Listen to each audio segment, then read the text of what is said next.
Problem is not problem, your problem is thinking about problem.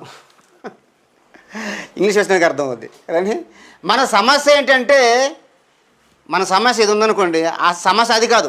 ఉదాహరణకి రేపు బియ్యం లేదనుకుందాం, example, రేపు బియ్యం లేదు, అది మన సమస్య. అది ఆగి ఆలోచిస్తే బాగుంటుంది. మన సమస్య ఏంటంటే దానికోసం, మన సమస్య కోసం ఆలోచిస్తే సార్ అదొక పెద్ద సమస్య. ఏ సమస్య అనేది సమస్య కాదు, సమస్య పోద్ది.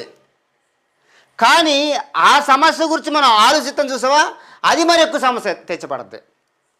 అందుకని మరి డాక్టర్ గారి దగ్గర వెళ్ళినప్పుడు రమణమ్మ గారు చెప్పిన మాట ఏంటి, నువ్వు ఎక్కువ ఆలోచిద్దని చెప్పారు. అవునా రమణమ్మ గారు, అంతేనా?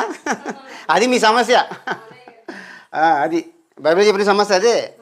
సమస్య ఏంటంటే సమస్య అందరికీ ఉంటాయి, కానీ అయిపోయినటువంటి దాని గురించి మనం ఆలోచించడం వల్ల అదే మనకు పెద్ద సమస్య అయింది. అందుకే ఇంగ్లీష్ బాగా అర్థమవుతుంది కదండి. Your problem is not problem, your problem is thinking about problem. ఏ సమస్య గురించి మనం ఆలోచిస్తున్నామో అదే పెద్ద ప్రాబ్లంగా కూర్చుంటుంది మన మధ్య. ఈ చింతించడం వల్ల ఏమవుతుంది చెప్పండి, దాన్ని మనం ఎక్కువగా చేసుకోలేము, తగ్గించలేము, దాన్ని బాగు చేస్తున్నాం. అందుకు ప్రభు చెప్తున్నాడు.